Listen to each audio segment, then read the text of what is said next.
বরাবর বিভিন্ন ঘটনার পরিপ্রেক্ষিতে সংবাদ শিরোনামে থাকে বিশালগড়। এবার নতুন করে এক ঘটনায় গোটা বিশালগড় সহ সন্নিহিত এলাকা জুড়ে চাঞ্চল্য তৈরি হয়েছে। এবারের ঘটনা একটু ব্যতিক্রমী। উৎপল সাহা নামে এক ঔষধ ব্যবসায়ী দাবি করেছেন ওনাকে প্রাণে মারার উদ্দেশ্যে পরিকল্পনা চলছে।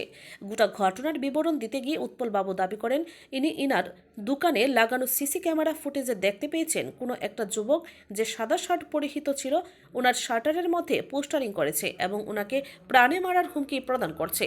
উৎপল বাবু দাবি করেন তিনি সংশ্লিষ্ট যুবককে চেনেন না বা তিনি সংশ্লিষ্ট যুবকের ব্যাপারে কিছুই জানেন না, কিন্তু কেন এই ঘটনা ঘটে চলেছে তা তিনি বুঝতে পারছেন না।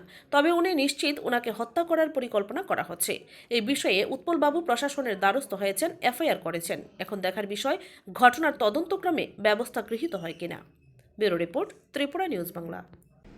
বেশ কয়েকদিন আগে আমার দোকানের সামনে আমি দোকান বন্ধ করে ঘরে গেছি। ঘরে যাওয়ার পরে কিছুক্ষণ পরে দোকানের সামনে বিকট বিকট আওয়াজ হয়েছে। হ্যাঁ, গোলা বারুদের মতো। তুই বিকট বিকট আওয়াজ হয়েছে, তুই আওয়াজের শূন্য পাড়ার মানুষ দৌড়ে আইছে। আমিও তাড়াতাড়ি আইলাম, আয়ের সাথে অনেক আগুন টাগুন জ্বলতেছে দোকানের সামনে। তারপরে আমি ভয় পাইয়া গেছি গা। ভয় পাওয়ার পরে তুই সবাই আয়েসরা এগুলি নিবাইছে নিবার দেওয়ানোর পরে আমি পরিষ্কার করে ঘরে ভয়ে আমি ঘরে গেছি গা। তো যাওয়ার পরে ঘরে গিয়া তুই আমার দোকানের সামনে সিসি ক্যামেরা লাগানো আছে, 5টা ক্যামেরা লাগানো আছে। তুই 5টা ক্যামেরার মধ্যে দেখি একটা হোয়াইট শার্ট পরানো দোকানের শাটারের মধ্যে আইসিলাম, 3টা পোস্টারিং করছে। পোস্টারিং করার পরে তো আমি ভয় পাইয়া গেছি গা। ভয় পাওয়ার পরে আমি কি করবো, তুই চুপচাপ রই আমি ভিডিও ফুটেজগুলি সবটি নিছি। নেওয়ার পরে আমি থানাতে গিয়েছি, জানাইছি থানাতে ব্যাপারটা। জানানোর পরে তুই দেখি প্রথম আমি একটা জিডি নিয়ে গেছিলাম। তারপরে দেখি কি তা ছেলেটা আমি কোনোদিন দেখছিও না, কোনোদিনই দেখছি না আমি। তুই আমি এই নিউজটা আমি অনেকেই পাঠাইছি, একটা নিউজ দিছি আমার পরের দিন আমার ইয়েতে।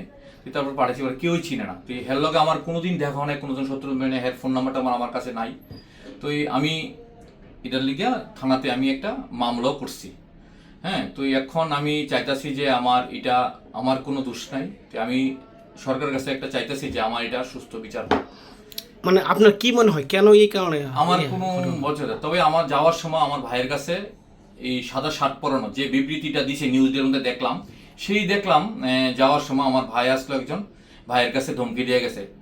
হ্যাঁ আমারে যে কোনোভাবে থ্রেট দিয়ে গেছে, আমার মারবো। তবে আমারে হত্যা করানোর লেগে আইছে। হের বাড়ি আমি কোথায় আমি কিছু এখন অব্দি কোনো কিছু খবর টবর কিছু পাইছি না। আমি পুরোটা ব্যাপার থানাতে জানাইছি, প্লাস আমি একটা এফআইআর কপি থানাতে জমা দেওয়া হয়েছে। আপনার নাম? আমার নাম উৎপল সাহা। কোন জায়গায় আপনার দোকান? আমার বিশাল হসপিটালের সামনে, সাবিত্রী মেডিকেল হল আর মাইক্রো ডায়াগনিস সেন্টার। আপনি এখন কি চাইছেন? আমি চাইতেছি সরকারের কাছে যাতে আমার এটা সুস্থ বিচার করে দোক বা পুলিশ তদন্ত করে ভাইর করুক কি লিগে আমার কাছে লগে এরকম হয়েছে।